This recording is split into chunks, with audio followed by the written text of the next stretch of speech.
I'm Carlo Flores. Ako naman si Sherwin Ona. Ako si Ed Tapia, and this is Real Talk Republic. Umpisa natin yung discussion, pag-usapan naman natin ngayon yung State of the Nation address ni Presidente in the coming weeks.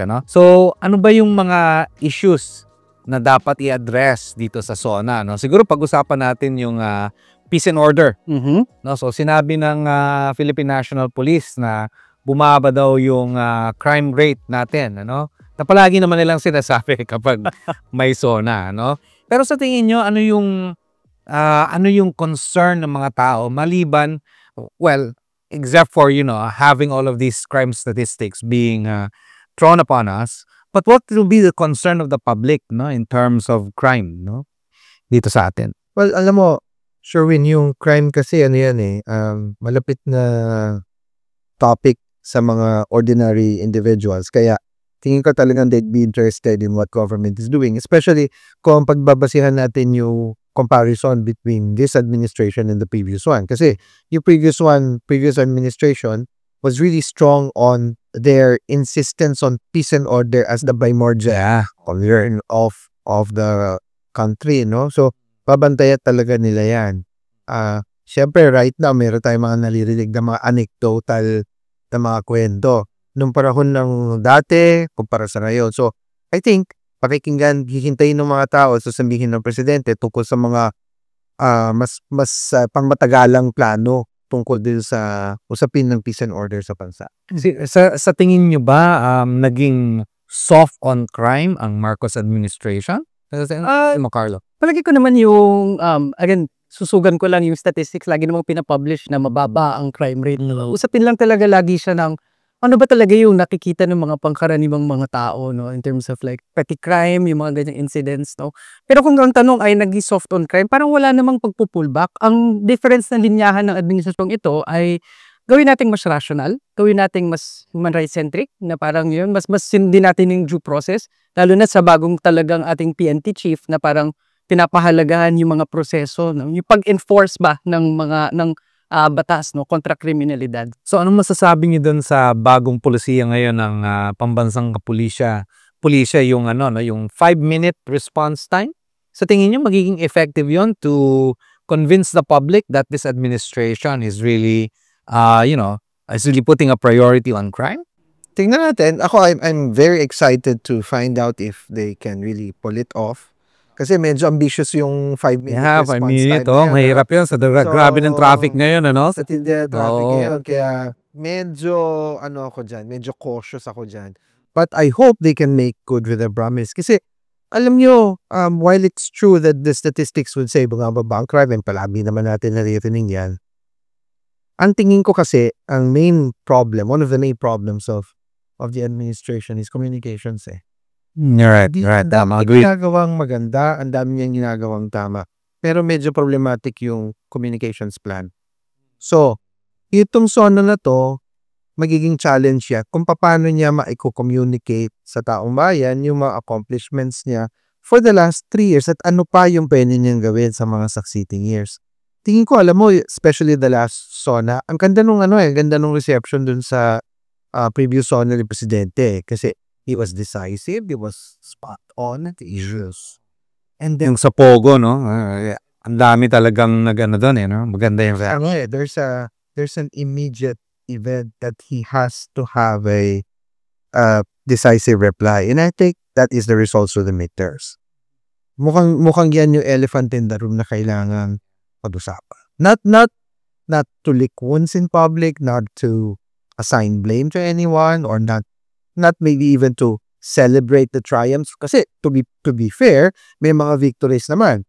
But really to set the country back to yung direction na pinangako niya during the campaign in the previous presidential election. Yeah. Carlo, you want to add to that? Yeah, na parang, dagli ko lang din sa criminality usapin nun yung ilalunch yung 911. Parang nalilis ko nga, kung pag-usapan natin yung criminality, kung punta ka nga sa Pampanga, ito ga Quezon City ka, nagkaroon ng police emergency na kailangan ng police. Ano itatawag mo?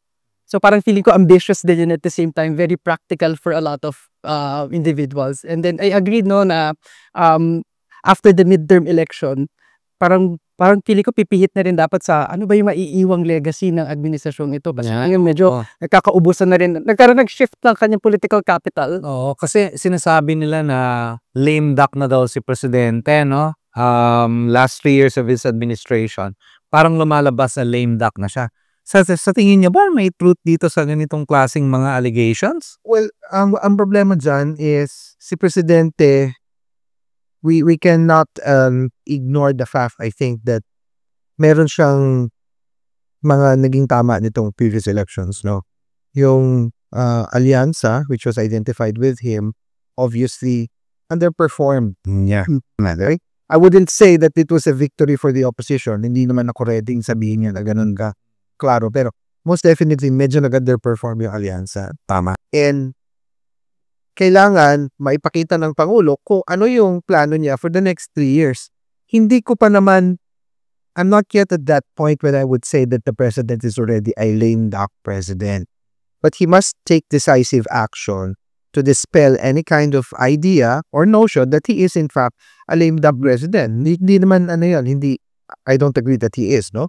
He still controls considerable number of well, titingnan natin yung House of Representatives, for example, they're still rallying Very strong, ang House, incumbent speaker, who is a close ally of the president. So, medyo problematic naman na sabihin natin na lame duck na si President Marcos. But my viewpoint is, between now and the end of his administration, kailangan mas decisive, mas matapang, at saka mas klaro yung gusto niya gawin para sa bansa. Mahaba pa yung 3 taon, Carlo, hindi ba? What do you think? Yes, marami pang pwedeng gawin. And yun nga, very important na one, he communicates it well and he delivers at the same time. Kasi 2028 na, I think, yung next referendum, so to speak, of the president, no? So, how will his legacy, survive siguro? So, legacy building na yung nakikita. Perhaps, kasi yung lifespan kasi ng presidency, bakang yun ang mukhang ipipaint.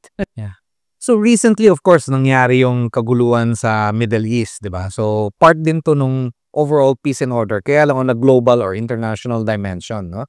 Sa tingin niyo magiging part ba to ng SONA ng presidente in terms of, preparing the country or even looking at the vulnerabilities of our OFWs in the Middle East? The president should make use of the opportunity to assert again his pro-Philippines foreign policy.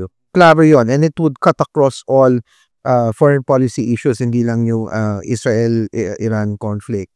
While it's true that he must really highlight, for example, yung vulnerability natin dyan, aside from oil, ang pinakamalaking concern dyan, I think, that which is going to be very immediate, would be our OFWs. Kasi ang dami So dapat, there has to be a reassurance on the part of the president that if and when it becomes necessary, your government is ready to extricate these people, our OFWs, kasi bagong bayani nga yan eh. And dapat ma-communicate yung message kaya that if it does happen, we hope it doesn't, but if it does happen, na mangyari, kailangan natin silang kunin at ibalik sa Pilipinas, handa yung gobyerno. I agree with the statement of Prof. Nidin. It's a matter of communicating, really delivering, yung kanyang capacity to support the OFW, which by the way, is a strong voting block, I think, na pag tinignan din natin. Yeah. I mean, not really a block, but a certain segment din na may influence, so to speak. And also, they also carry strong economic power. Exactly. Kasi because of the remittances.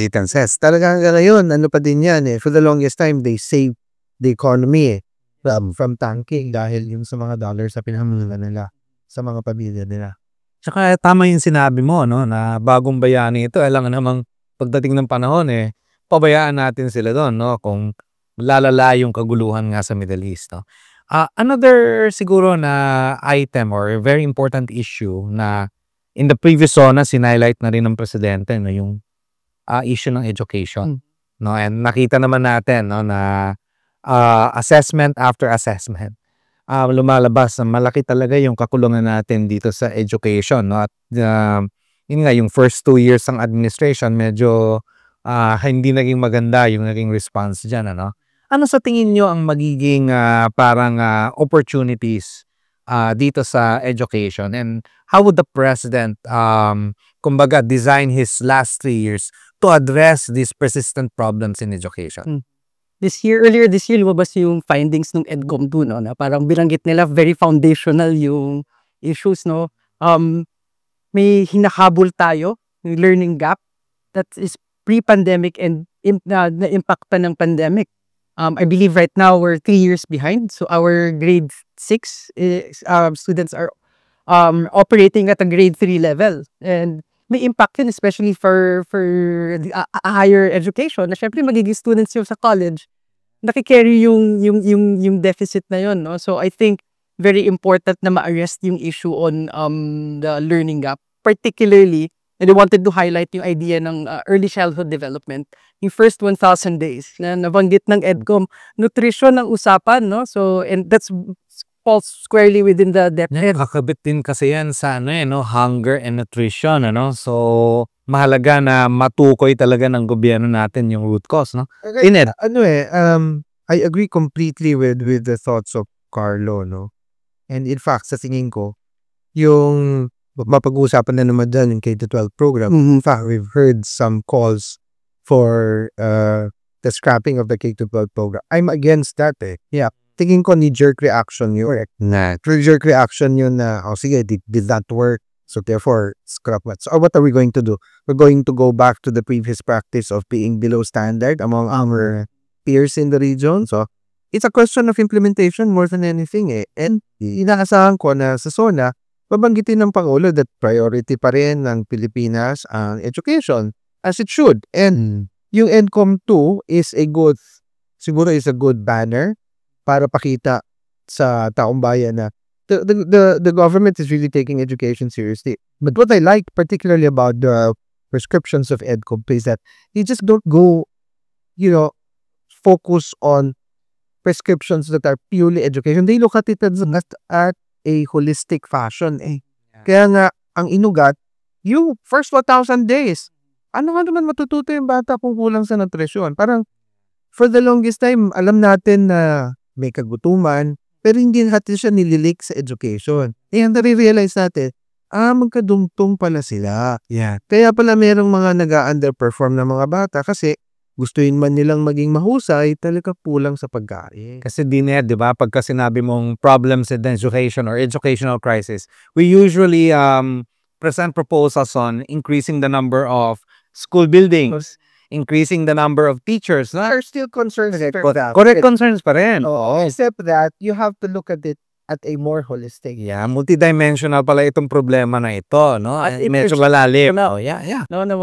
It will keep going on and on and on. Hanggat di natin, ang dami nating i-resolve yung mga learners ngayon, yung magiging bagong learners natin, at yung mga learners natin na gumraduate na bahagi na ng workforce, no? Na nagiging concern din sa pag ng lahat, no? Nagiging cycle kasi siya, no? Yes. Nakikita naman natin ang education, ang pambreak dun sa cycle of poverty, no? Which, and again, another concern, no? Paano ba i-address ang administration yung persistent problems niya on poverty? No? Konektado na dyan yung agricultural productivity. Di ba yung 20 peso a kilo of rice? Anong tingin nyo doon? Is it a sustainable policy for this administration?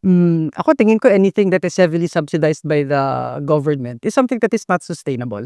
Kasi yung ability rin natin... hanggang 2028 lang daw, sabi ni Presidente.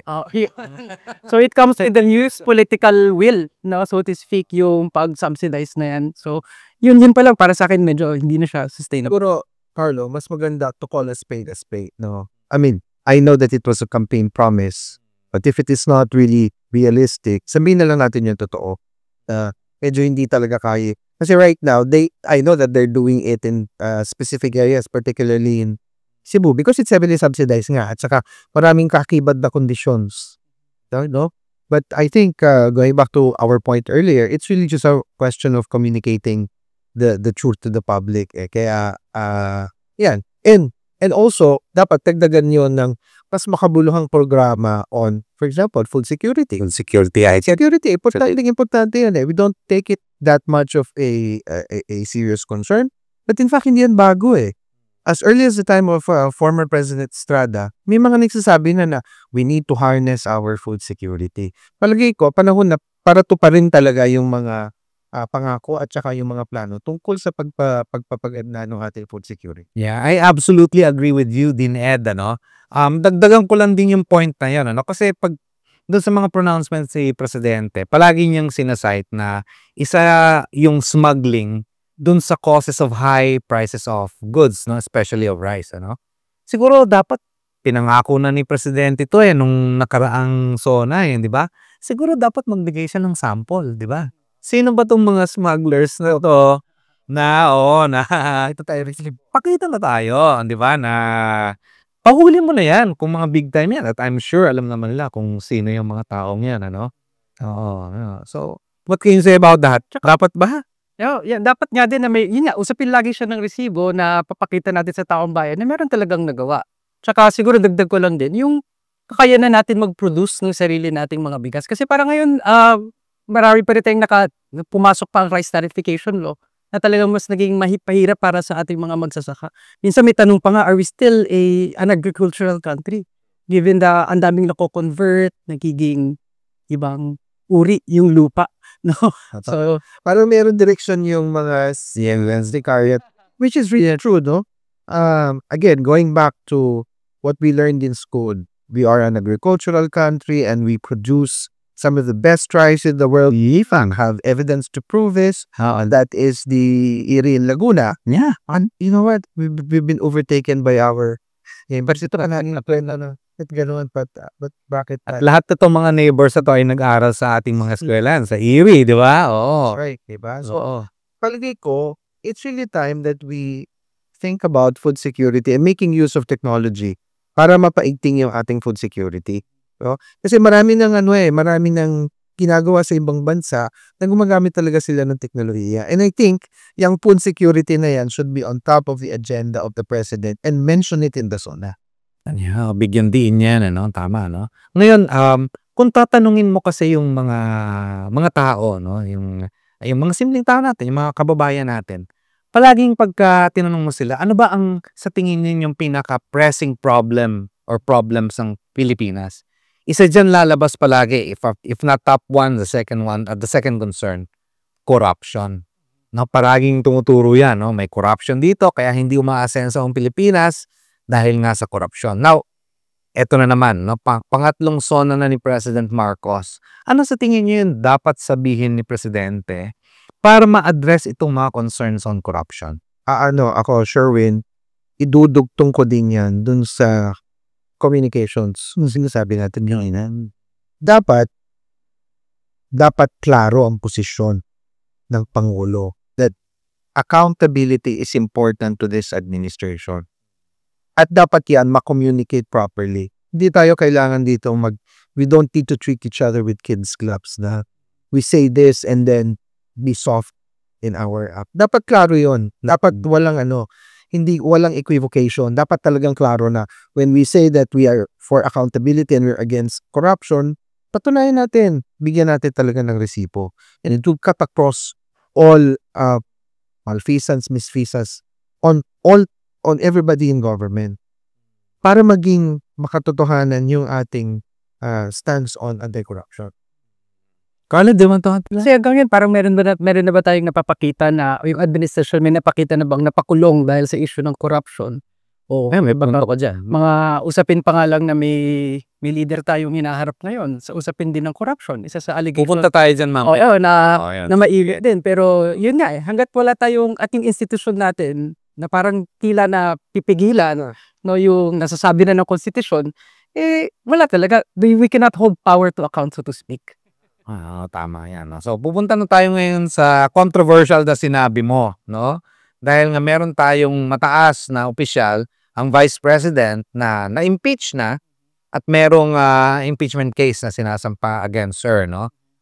Paano mo nakikita din, Ed and Carlo, no? Yung stance ng administration papunta rito na anti-corruption no, and accountability kung medyo dinideny niya yung kanyang involvement sa or ayaw niya maging part ng impeachment process ng Vice President. Sherwin, again, communication. Technically, wala naman talagang mali doon sa sinabi mong Malacanang na They don't want to get involved because it's a process. Tama naman yun. But that's not the point eh. Ang point is, the impeachment process is a question of holding to account a high government official. At dapat klaro yung position mo doon. Hindi alanganin, hindi malagay na wala akong kinalaman dyan, wala mo na. And so na yun, it sends mixed signals to the public and even to the people who are in charge of deciding on the issue. Of course, they're going to look at the evidence, pero it would be better, I think, if Malacanang makes a clear-cut pronouncement that it is for accountability and it is going to make sure that accountability is respected. And when you say accountability, hagip na lahat dyan, ha? Walang sasantuhin yan. Walang sasantuhin kahit na sabihin mo high government officials. Pasensyahan tayo kung talagang meron kayong ginawang taliwas sa nakalagay sa batas at nakalagay sa constitution. Accountability yun. You have to account for your action. Yun dagdag ko lang din doon. Growing up, napaka-pivotal sa henerasyon namin. Grade 6 ako nang nagkaroon ng impeachment trial. Hindi ko makakalimutan kasi nung nakakanood ng Dragon Ball Z pagkatapos. Napipilit tuloy yung coverage no? So, pero para sa henerasyon namin, ang dami naming nakilala. Parang isa siyang rare opportunity na makilala mo yung pamahalaan mo na gumagalaw. Na bahagi siya ng konstitusyon na hindi natin araw-araw nararanasan. Yung kahit hindi namin maintindihan yung sinasabi ng mga senator judges noon, kita namin na sinisita yung mga Senator Santiago ng mga panahon yun. At yung consequential second envelope na para sa atin, na bukod sa yung na proseso ng accountability nga, na lumaki kami na wow, this is the government in action.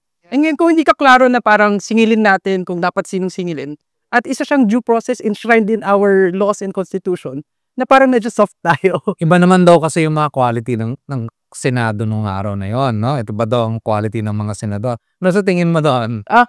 Yes, hindi ko lang may mas magaling pang kumanta ng Wonderful Tonight, but hindi natin alam. So, no, but I think tama yung binabanggit kanina ni Carlo na when we talk about impeachment and when we talk about accountability, kasama yung mga senador dun sa mga babatehan ng taong bayan. Kaya na ako, I've long said that kung ano yung mga magiging hakbang at kilos ng bawat isa tungkol sa usaping ito, kasama yan sa pagsingil. Whether you are in favor of trampling the Constitution or whether you're in favor of following what the Constitution says. So hindi lang si Vice President ang on trial, in fact. In fact, the whole Senate is on trial, even the House of Representatives. Kasi ano ba yung role nila according to the Constitution? So sa akin, susundin lang yun eh. And their actions, lalo na sa panahon ngayon, talagang babantayan niya ng kaong bayan. So going back to the question, ano ba ang posisyon ng administrasyong ito tungkol sa accountability, tungkol sa corruption? Dapat yun klaro, dapat yun walang paligoy-ligoy, dapat walang uruso pa. Siguro ang dagdag ko lang doon is, tama yung accountability, transparency, no? But an emphasis on yung right ng citizens, no? Ako excited akong makita yung ebidensya eh. Okay? Senator Trillanes has told us that there are existing bank accounts, diba? And Hindi pa natin nakikita yun. hindi pa natin nakikita. Recently, I think Marites Vitug deposited 500 pesos, no, to one of these accounts, no? And tinanggap, no, yung kanyang deposit, ano? So, ibig sabihin, buhay pa yung mga account na to. So, gusto ko makita, totoo kaya itong sinasabi ni Senator Trillanes sa merong mga bilyon-bilyon doon at merong mga cheque na diniposit na sinasabi niya na allowance, no? And ako naman, excited din ako marinig yung kampo rin ng Vice President, no? How she will explain, no? Kasi kailangan bigyan mo rin naman ng pagkakataon ng Vice President na magpaliwanag. Baka naman, especially since ang dami din bumoto sa kanya eh. And those people also they deserve explanation kung ano ba itong mga binabatong accusations laban sa'yo? Totoo ba yan? And I think it is her duty, in fact, na magbigay ng paliwanag sa taong bayan. And not just we deserve it as well. And that's true. And not simply sweep it under the rug, no? And malinaw yan eh. Constitutional process lang ang dapat natin. Baka naman kasi at the end of the day, nanalo siya sa loto. No, we cannot discount that possibility, di ba? Explain that. Di ba? Mag-produce yan ng mga ticket. Ito, nanalo ako sa loto, di ba? O 10 beses ako nanalo sa isang buwan, no? Okay. Baka naman meron ganung ebidensya. Chance. Okay. Yeah, yun naman din na kaya parang sa pangkaraniwang tao, bakit ayaw nating pag-usapan? Ba't ayaw natin ipakita? Parang palagay ko yun yung hinihingi Lalo na ng mga kabataan ngayon na parang may kanta ka na sinasabing hustisya ay para lang sa mayaman. Paano naman yung mga araw-araw na titikitan dahil Oo, di ba? Carlo, para bang sinasabi mo na merong innate marites in all of us na gusto nating malaman kung ano, kung going back to your example kanina, yung second envelope na it turned out pala wala namang Exactly. naman. pero the people were really up in arms kasi hindi pinayagan ng Senado at that time, which led to EDSA 2. Yun nga yung parang By the way, grade 6 ka nun, si Sherwin, Grade 7. grade 7. Yeah, pala hindi tayo nagkita doon, nalarik po ko sa EDSA panahon na yun. kami ni Sherwin. Oo, pareho. Upperclassmen, pala kayo, So, yeah, di ba yung threshold ng mga tao na yung hindi lang nabuksan at hindi lumabas yung katotohanan, Lumabas na sila sa sumitik na yung mga tao naging tipping point, so to speak, ng so na parang ngayon, ang dami ng tipping point na dinelay. Yeah. Tapos ngayon, parang kinukondisyon na yung tao na, ay baka i-dismiss na namin, na parang, ano lang nangyari sa accountability? Saka iba rin kasi yung articles of impeachment ngayon di ba? Hindi lang dun sa mga accounts na yon, pero yung pagbabanta, for example, sa First Family. Di ba? Hindi naman natin pwedeng sabihin na hindi totoong nangyari kasi nakita ng milyong-milyong mga Pilipino na nangyari yan, na nagbanta talaga ang Vice President. Pero, red team ako. Baka naman sabihin it was just a joke. pwede. At pwede niya sabihin under duress ako nun. Kasi nakakulong ako sa isang kwarto na walang ilaw. But at the same time, ang punto pa din doon is hayaang magpatuloy isa. Sa Palawan.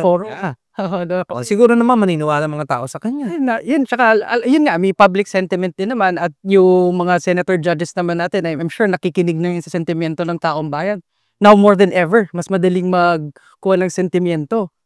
So, sana, yun nga lang yung ipakita natin kung totoo man o hindi. Diba? Kung sino talaga si Mary Grace Piatos at iba pang mga Chichirya friends. Baka naman meron talaga Mary Grace Piatos. Diba? Diba? Natin. Merong announcer sa radyo nun dati, di ba? Nung araw meron yun Hindi na natin. Shout out to Joe Domingo. ba si Joe? Alam ko boy pa yun di ba? Di ba? So, may ganun nga, bigyan ng pagkakataon ng pangalawang pangulo para mag-explain sa kanya. Mag-explain ng kanyang side, Oo. Now, ano pa ang nakikita ninyo na magiging dilema dito? Just in case na malunod itong impeachment na to, at hindi siya matuloy. Ano sa tingin nyo ang pwedeng mangyari? Nako. Pag hindi natuloy, ewan ko na lang kung ano magiging pananaw natin sa sarili natin mga institusyon, taong bayan. Sa akin, dehado tayo Hindi ko ma-imagine na dehado ang taong bayan. na tayo sasaklolo na parang, di ba may usapin pa na baka hindi hawakan ng... So sa tingin nyo, kailangan i-push ng SONA yan? I mean, kailangan bang banggitin ng presidente yon na... Sa palagay ko, nakadugtong pa din doon sa issue ng accountability So, andun lang tayo. Let's do our role based on the Constitution. Hindi naman kasi suggestion yung Constitution Yan ang ating basic law of the land. So, hindi naman daw nakasabi sa Constitution na hindi mo pwedeng i-remand. Wala din nakalagay sa Constitution na pwede mo siyang i-remand. At dapat ang malinaw na pinag-uusapan rin natin yung term na natututunan ng mga kabataan ngayon. Yung salitang for 4 years na hindi pa rin natin sinunod. So, sa tingin ko, ang puro tulo pa rin nito is yung issue ng pagsunod kung ano ang nakasaad sa Constitution. At ang sabi doon, the Senate shall try and decide on impeachment cases and they should decide forthwith and they should proceed forthwith. Hindi daw mag-a-attend si Vice President sa SONA. What's your take on that? Ayaw niya mag-attend, madalas naman siya hindi nag-attend, diba? Last year hindi rin siya nag-attend. So, anong sa tingin niyo? May messaging ba yan? O preparation na ba to para sa 2028 elections? What do you think? Ako dyan, gagamitin ko siguro yung ginagamit ng anak ko sa mga ganong klase situation. Awkward. Baka yun lang yung pinaka simpleng paliwanag kung bakit hindi siya attend dun sa SONA na yun. Tsaka compared to last year's SONA, this year's SONA, it was the same House of Representatives, not the same Congress, but the same institution that impeached her. Yeah. So very and essentially the same individual. Generally, yes. So parang baka parang 'di ba meron din ganung interesting dynamic na baka nga #awkward. Yeah, oo. Sa mga kabataan na katulad natin, Carlo, no? So, anong sa tingin nila ngayon, sa tingin mo, no? Yung obvious na pagde-delay ng impeachment proceedings, ano? At ito nga, no, sa mga pronouncements ng Vice President recently, ano sa tingin mo? Nagre-resonate ba ito sa mga kabataan? Nakikita ba nila yung contrast? Naintindihan ba nila, for example, yung sinasabi ni Dean Ed na accountability, transparency? Yun nga yung medyo nakakabahala, at least para sa akin, no, na parang nagiging debatable tuloy yung usapin ng accountability and transparency. Kasi yung ang lagi sinasabi natin pag dinidiscuss natin usapin ng governance and civic participation na parang andyan ang konstitusyon, andyan ang mga batas para maging saligan natin pagka nagkaroon ng problema. Nakikita ng mga bata, ano ba talaga nangyayari? At parang ang dami ngayong interpretasyon ng mga nangyayari. So, mahirap ngayon basahin anong sentimento. Pero klaro, walang nangyayari. Walang nananagot. No? So, yun yung kailangan. Popular ano to sa mga kabataan ulit natin. Wow. Pero wala akong yun ang sense natin. No? At panahon na ating generation ngayon na mas accessible ang information. Tapos kapag dinedelay mo yung accessibility ng information, parang medyo may disjoint din sa behavior ngayon na sanay na yung mga kabataan na makakuha ng information on the spot. Tapos nga dinedelay natin. Parang feeling ko, it might not sit well. Kasi ayaw natin ibigay ngayon. Bigyan na natin lahat yung issue na yon. Alam mo, Doc Sherwin, practically all of the major survey firms naglabas ng datos tungkol dito. Tama. Buti binbing kami. Walang duda. Between 80% to as high as 90 plus. Nagsasabi talaga na gusto ng lahat ng mga taong bayan na ituloy yung impeachment. In fact, even those who previously supported the Vice President, many of them are in favor of proceeding with the impeachment if only to give her an opportunity to do it herself. So, ano yan? Sa akin, kailangan pa ba i-memorize yan? Kailangan ituloy na natin itong impeachment case na to. Kasi malinaw yung nakasaad sa Constitution na kung anong dapat gawin. Malinaw na ang trabaho ng Senado ay inggin yung kaso. Whether they decide later on based on the merits to convict or to acquit, we have to respect that too. Kasi mandato nila yon based on the Constitution. Kaya lang, bigyan or hayaan na magpatuloy yung proseso according to what is provided for in the Constitution. Siguro recently, guys, na you've heard of the scathing remarks, no? Yung maanghang na pananalita ng ating Vice President, criticizing heavily ang ating presidente, no? He called him an addict, a scammer, para warmonger na rin yata, no? How do you see this connected with her absence? And do you see this as, a prelude to a 2028 campaign? What do you think? So parang rehearsal na yan. Rehearsal. Rehearsal na yan for 2028. Ang aga naman ng rehearsal din. Alam mo, we would be naive to think that the Vice President is not looking at 2028. In fact, all indications would show that talaga todo na papunta na tayo sa exciting na exotic pack. And yung absence niya dun sa SONA, I think lang yon. It's also another way of drawing the lines which are now, klaro naman na yan, pero kumbaga dinidiinan lang lalo. Yeah. Tsaka Carlo, sa akin ang glaring din yung puro ad hominem na naman. If you are to criticize government or performance of your leaders, we should be able, it should be a practice na parang i-identify mo yung mga key issues, hindi yung huwag ka maging personality. Exactly. Parang these are our leaders we're talking about, and what do we expect the youth to emulate? Na magtawagan sila mag-call sila ng names? Tinuturo natin yung values na kayo maging ganyan, yung ganyan, hindi ang tamang kagawian. Pero sa tingin mo, Carla, nagre-resonate to sa mga kabataan? Kaya ka namin tinatanong ng ganyan kasi alam naman natin na malaki yung youth vote, diba? Malaki yung kanilang contribution sa election. Ano? So tingin mo yung mga ganitong klaseng mga pananalita or mga arguments, nagre-resonate ba to sa mga kabataan? Nakikita ba nila na ito ay deplorable or not acceptable? Hindi lang non-Gen Z, no? Hindi ako bahagi ng Gen Z, pero isa sa mga characteristics na sinasabi tayo. ni Gen Reveal. Delikadong sabihin. So, di ba it's characterized by pessimism na parang hindi na nasusunod yung mga order sa buhay. So parang na-amplify ng mga mas matatandang henerasyon yung perception ng mga kabataan na parang pagdating sa pangmalawakang pagtingin sa lipunan, sa gobyerno, parang na-amplify yung pessimism eh. Totoo nga, sila nag-aaway na, ganyan pa yung level of away nila na nangyayari. So, I So, think they're demanding more from our leaders. exactly, na parang lalo na ngayon, nagkaroon ng, kumbaga, napakita talaga na lumabas yung kabataan at unti-unti na sigurong nare-recognize yung kakayahan ng mga kabataan to shift the elections. In fact, sa 2028, it seems like for the first time, if my numbers are correct, it will be the first time for the Gen Alpha to vote. So, Nakakatakot yun. Mas demanding yung mga yun ang, diba? So, Para lang sa benefit ng ating mga viewers, ano yung Gen Alpha? Gen Alpha ay susunod sa mga Gen Z, no? So, these are the, Aling mga edad nila? mga, I believe, 2010. Tinanganak ng 2000. Yung anak. So, kung 2028, they might and some of them be are already voters already. voting because of the SK. Yeah. So, 'di ba, at least yun nga kung babalik tayo dun sa democratic processes, etc. na these are our leaders and we elect them primarily because of their positions, their stances, etc. Not their hashtag or their best byline.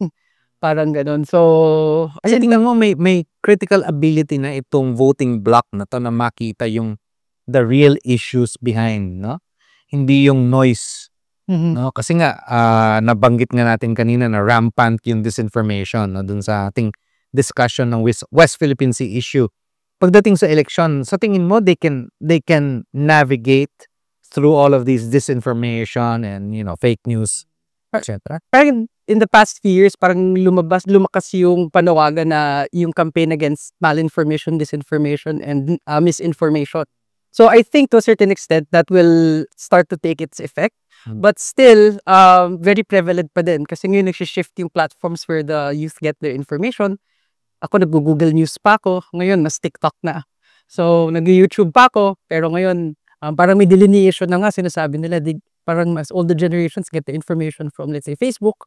So, ganun na siya naka-stratify. And the people who know the numbers actually have a way to manipulate. So, I think it's going to be a constant Kailangan ba kaya? initiative. Kailangan ba kaya? But going back to your question on 2028 and yung mga outward actions ni Vice President Sara Duterte, I think mukhang klaro yan. And then I think even the youth are well aware of interpreting these actions as rehearsal for mga preliminary moves towards 2028. Masyado pa nga maaga pero Hindi naman tinatanggi ng Vice President na tatakbo siya sa 2028 di ba? I mean, hindi niya sinasabi diretso pero hindi rin niya tinatanggi.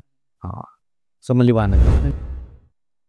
Yung sa kanya kasi yung last term kasi ng mga presidente, last term ng presidency kasi yung pakikipagkaibigan kahit sa mga hindi natin kaayagong bansa. Ngayon si President Bongbong Marcos gusto niya kasi na talagang pag-ate na rin talaga, wala talagang pwedeng umangting. Kaya mas pinapahitingnan ng pamahalaan natin yung sandatahan natin lakas. Katulad nga may balikatan exercise nung nakaraan yung US Army tsaka yung Philippine Army. Wala lang, gusto ko lang magkaroon ng increase sa sahod as employee. Kasi sobrang mahal ang bilihin ngayon, kulang yung minimum wage para sa aming mga mga. To be honest, I haven't watched the sauna yet. Pero, yung before, yung sauna hopefully, sana, kasi medyo hindi ko gusto yung sauna nung nakaraan and medyo empty promises naman, and I don't think na mas maganda yung Philippines ngayon as before kasi sobrang taas pa rin ng recession and sobrang taas pa rin ng mga bilihin ngayon, and ngayon yung inflation pa hindi naman din talaga bumababa. So kung ganun yung economy natin currently, so hindi better ang Philippines ngayon, and so far sa performance ni BBM hindi siya commendable. Ayun, inflation, recession, employment rate, more trabaho, yung sa West Philippine Sea, and yung siguro yung partnership Israel and yung diplomatic relations natin nito. Pero hindi ko napanood yung last BBM eh. Hindi ko na alam eh. Ano ba ginagawa ng Saudi Arabia? Parang yung isa nag-update ng president doon sa na nation. Hindi naman general update. Mga halos lapak. Wala pang medyo notable na nagawa si BBM na nagawa na alam mo yun sa isang taong tulad ko na medyo busy at hindi nakakapanood ng balita. Wala pa sa notable na nagawa na nai-impact ako na hindi ko napapansin. Parang ganun eh. Gusto ko itatanong niya ngayong taon, siyempre yung pagtaas alis lahat ng bilihin kasi talagang pagtaas ng bilihin sa siyempre yung siguro sakot din ng mga tao. Pagdandag na sahod or pagbaba at saka yung mga bilihin na dapat bumaba yung mga bilihin. Palagay ko yung pagbaba ng ng mga bilihin para hindi ko pa po yung nararamdaman kasi yun po yung pinangako niya dati, di ba? Na kung naging presidente siya is mababa yung mga bilihin. Yun po yung hihintay natin pero hindi pa naman po natin na nararamdaman yun. Tama ba? Naririnig ko na. Kasi may sara ako eh. Dati kasi wala ko yung puro kasi malinan yung mga sinasabi lang na administrasyon ngayon. Sana, ganun nga mangyayari sa atin. Palubog tayo ng palubog lalo eh. Walang nangyayari. Ang nakikinabang lang yung mga nasa pwesto. Tayo mahihirap tayo namin eh. Wala, ganun lang din dumopla. Sana, i-creature natin maging maayos talaga. Wala na yung bangayan ng politika. Karamihan kasi politika lang eh. Para sa pwesto nila.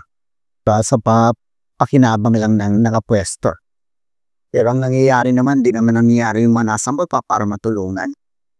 Siguro, siyempre yung sa aming mga mahihirap, yung dagdag sahod. Kaya lang, pag nagdagdag naman yung sahod, dagdag yung mabiliin. Negative pa rin ang nangyayari. Ang magaganda lang sinasahod gaya ng mga nakatapos sa maayos. Siyempre kami hindi. Ang sahod lang naman yung tama lang. Kung may pinapakain kang pamilya, so kulang ang minimum, alam mo naman kung magkano ang minimum. Hindi magkakaisa sa isang pamilya na talagang marami o 5, 4, kulang talaga.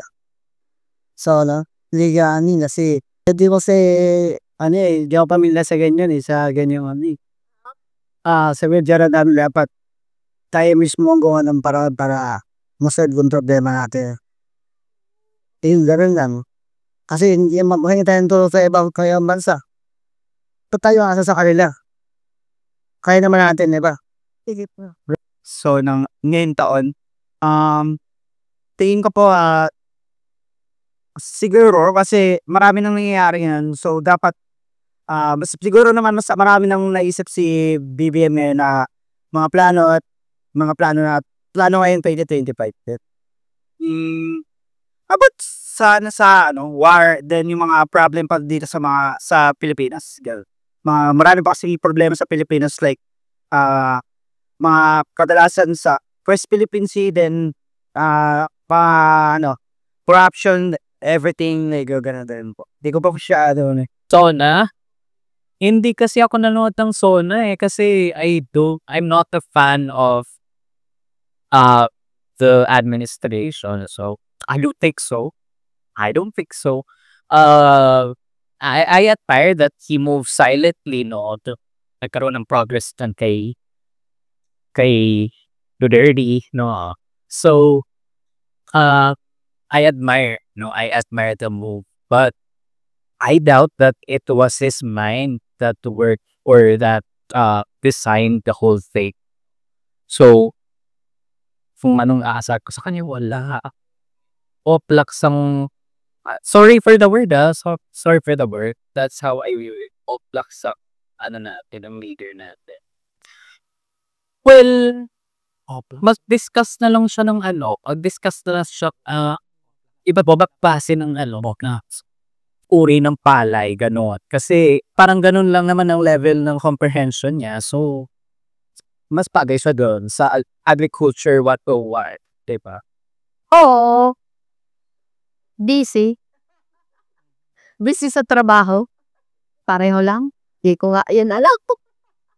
kailangan yung pag-usapan niyo 'pag mura ng mga bilihin kasi pamahal ng pamahal ang mga bilihin sa kayo, sobra. Kailangan yung traffic babawasan kasi sobrang traffic, talaga sobra-sobra.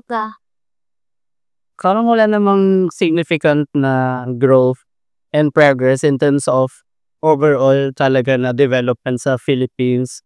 And as a ordinary citizen, hindi ko siya ramdam.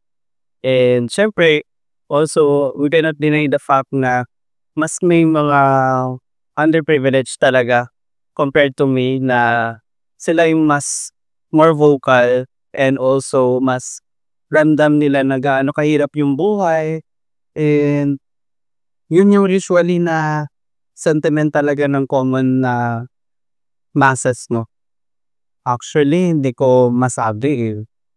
Unang-una, mass transportation, very talaga yun, evident. Pangalawa, healthcare. Pangatlo, yung livelihood. Kasi masyadong hirap na hirap yung mamamayang Filipino and also hindi masyadong napagtuunan ng pansin doon kasi given yung current news ngayon, naka-shift yung mindset ng politicians in terms of doon sa personal na interest and also pang-apat siguro yung seguridad given na may threat to aware sa ating mga other countries, no, especially sa Middle East. And yung mga other countries kasi nag-focus kung paano nila ma-establish yung safety and security sa kanilang mga countries. But here in the Philippines, yung focus more on sa politics and hindi na pag-uusapan kung paano yung mga mitigations if ever na magkaroon ng conflict tayo sa ibang bansa. Mas okay na yun. Maganda ng nakaraan. Kasi election, di ba? Yes, mas maganda ngayon. Maraming project ang ilalaan pero hindi naman susunod. That's sa proyekto natin na budget. Yun yung gusto kong marinig. Hindi po masyado eh. Sa tingin ko po, hindi eh. Kasi marami pong napawi simula nung iba na yung tumayong presidente. Kaya lalo na yung mga drug addict, mas lalo lumuwag yung combination nila. Kumbaga, mas lalo pa lumako kung kumalit yung mga drugs. Lalo na mga kabataan na apektuhan. Pagaya ko, kaya imbis na umapit sa battling mo, ginawa ko na yun, dumiskarte na lang po. Sa tingin ko po, para sa akin, wala naman sa voter eh. Basta, kumbaga, kung ano yung pinapangako nila, dapat inutupad nila. Hindi yung, syempre, ang Pilipinas, kaya hindi tayo maaseso. Kaya dahil nga sa puro alam pangako, hindi naman nila natutupad. Yun eh. Yes po. Dun po yung mga issues ng nation natin na tinatalakay ng administration. And dun din po tinatalakay yung mga future projects and yung mga current problems natin.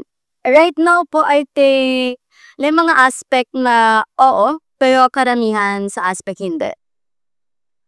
Feeling ko, I'm helping na mas maging okay. Pero right now, sa mga nangyayari, I don't think na mas magiging okay siya. Yeah, dahil ang daming nagiging problems ngayon na unexpected. Like yung mga current problems sa mga pricing and everything, ganun. Hindi naman siya talaga sobrang nag-ibag na todo, pero at least meron siyang improvement. Although kahit sabihin natin merong conflict ngayon sa Middle East between sa Israel, Iran, and US, in general naman kasi ang ekonomiya naman natin is very stable naman compared sa ibang bansa. Kahit na despite may mga pagkasa sa inflation, pero at least yung economy kasi natin is still thriving pa rin talaga. Sa palagi ko naman po may improvement naman din po siya. Sa ngayon, hindi pa natin alam ko ano pa yung mga kasabihin ng Pangulo, pero I think doon sa mga proyekto na especially sa sektor ng agrikultura at saka sa defense, alam po nagkaroon naman siya ng gradual na improvement na i-report naman sa upcoming na SOLA. Siguro patuloy, ang gusto ko sana marinig is patuloy niyang yung kanyang panawagan sa kanyang proyekto niya sa improvement sa food and security. Siyempre, sa panahon natin ngayon na nagkakaroon ng mga conflict sa ibang bansa, siyempre, both direct sa indirect is affected din tayo. So, ang kailangan siguro talaga patuloy na palakasin ng ating pamahalaan is yung self-reliance natin, especially sa agriculture, pagpapalakas ng ng sektor ng pagsasaka, ng pangingisda at sa iba pang mga aspeto pang agrikultura. Knowledge ko, alam ko yun yung report ng presidente. So ako hindi naman ako masyadong ngayon sa current events. Although social issues, yun ang tinitingnan ko. Ano yung nangyayari ngayon sa paligid. Pero yung tinakaka-report government yung malaki ko yung sa paligid ko lang. Ayun ang aware ko. So, hindi ko masabi kung okay o ano nasa akin is we live through the day. And then we still surviving. I cannot say we're surviving and thriving because migising ka pa naman kung kahit ka pa to and then nakakagawa ka pa rin ng mga dapat mong gawin.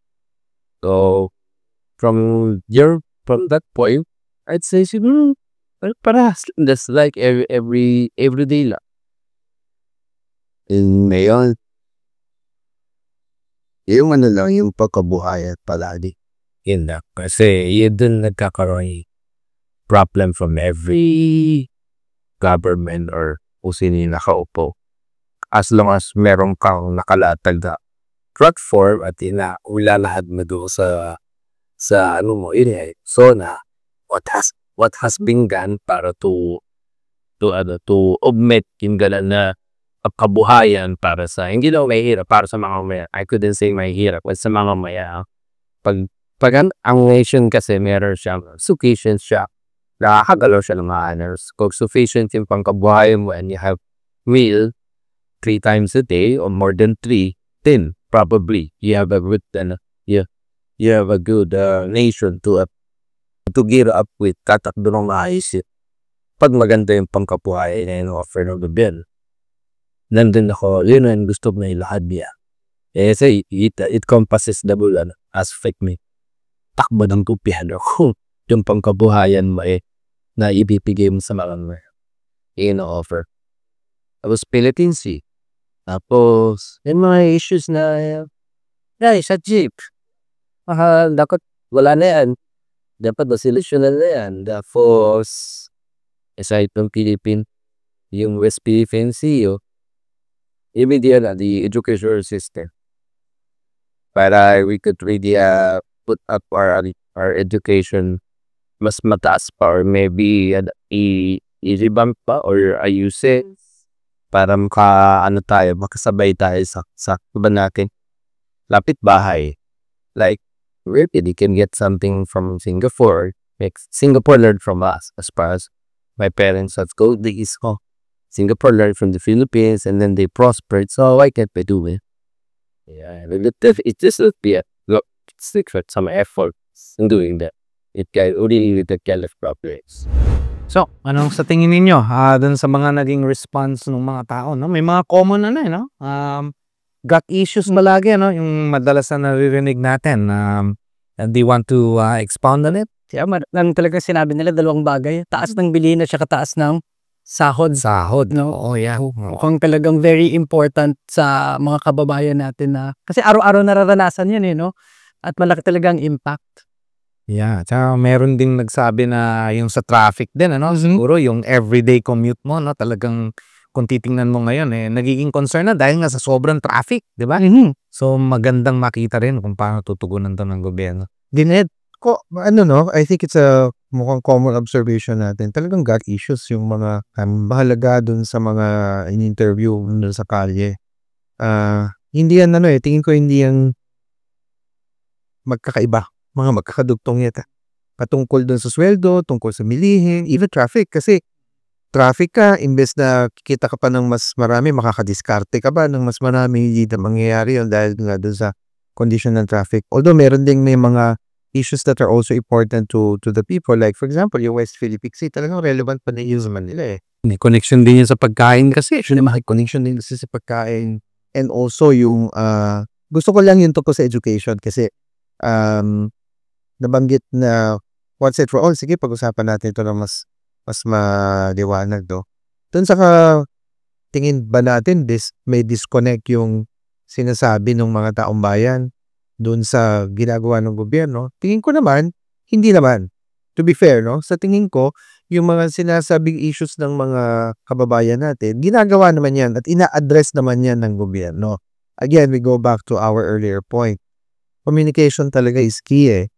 Huwag naman natin sabihin walang ginawa yung gobyerno tungkol dun sa mga issues na yun. Meron naman ginagawa. Kaya lang na po communicate back na maayos. Yung SONA is a good opportunity for the president na ilahad niya kung ano yung mga ginawa niya at ano pa yung mga gagawin niya sa mga nalalaming panahon ng kanyang presidency. Ako, ang take ko dyan is glass half full or half empty. No? Kung paano mo siya titingnan, no? Para sa akin, mahaba yung 3 taon eh. Marami pang pwedeng gawin ng Pangulo at saka ang kanyang administrasyon, ano? Dun sa mga common gut issue or common issues, no, na nakita nga natin ngayon, ano? Like for example, sa transportation. Buksan na yung mga MRT, di ba? I mean, bakit pinatatagal pa yan? Oo, na hanggang 2027 pa, di ba na alam naman natin na 20 years ago na yung pinlano eh. I mean, 20 years ago na yung inumpisahan, di ba? So, tapusin na yung kayang tapusin, di ba? Para matugunan nga yung problema sa traffic. Yung concern ng mga kababayan natin about food inflation, di ba? Katulad nga ng natin kanina, ano ba ang punot dulo niyan, no? Palaging pagka tinanong mo sa presidente, smuggling.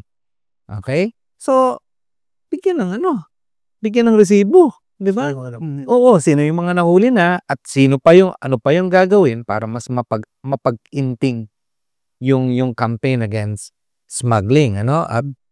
Paano din i-sustain na? For example, yung 20 peso na kilo ng bigas, ano? Yan ba ay magiging na ng gobyerno, no? Paano mo i-increase ang accessibility? Kasi yun ang ng mga kababayan natin eh. Mahal ang bigas. No, na meron 20 pesos pero hindi naman namin siya maabot na pag pinupuntahan namin siya minsan kulang na yung stocks, no? So, I think campaign nga promise nga ni Presidente to, sabi nga ni Dinel, no? So, kailangan niya talagang iitulak ito. No, kung paano niya gagawin yon, SONA will be the right venue for him to explain. Tsaka maganda din na nabanggit ng mga sumagot sa mga tanong natin. Wala na silang panahon para makinig sa SONA.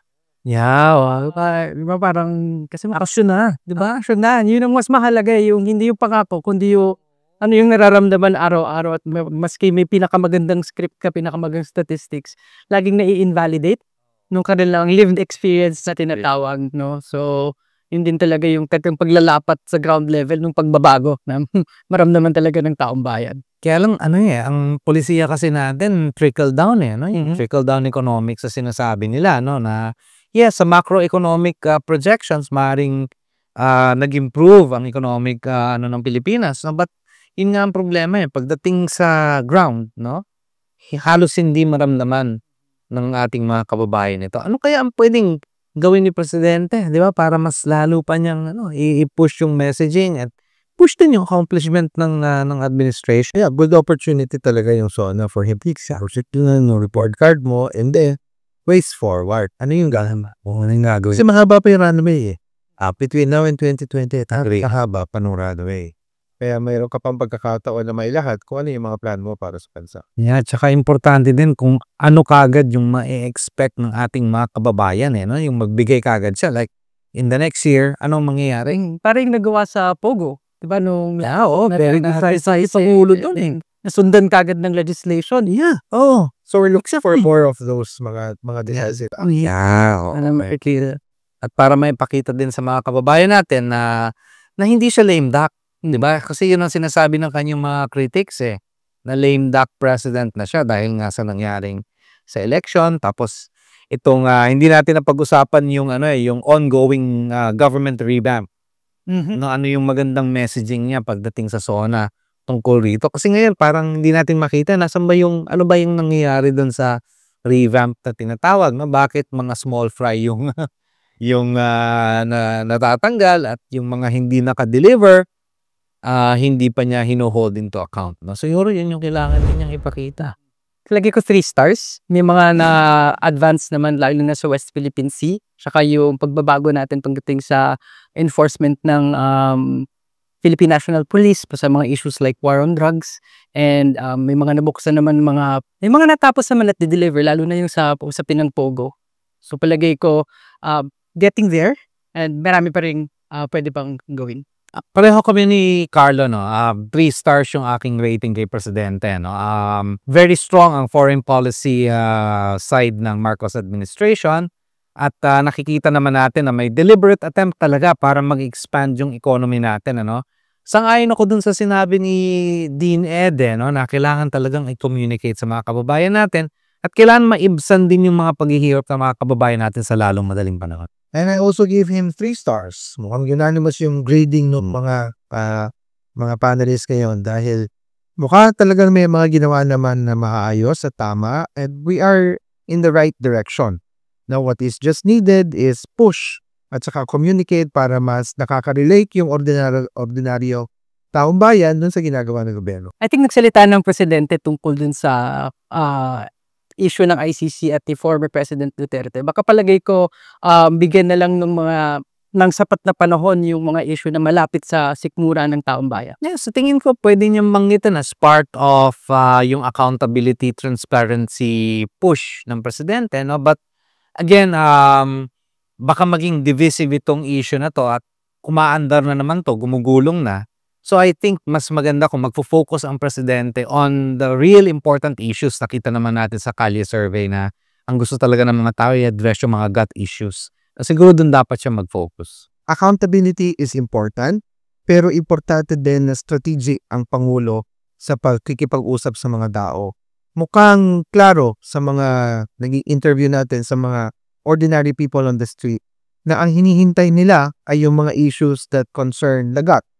Yung mga gut issues at mas mahalaga sa palagay ko na yon ang pangunahing mensahe ng Pangulo sa kanyang darating na SONA. Siguro maliwanag na ang naging response dun sa Kalye survey natin at sumpag ating pag-aanalisa dito, no, na ang tunay na issue para sa SONA ay mga gut issues na malapit sa sikmura.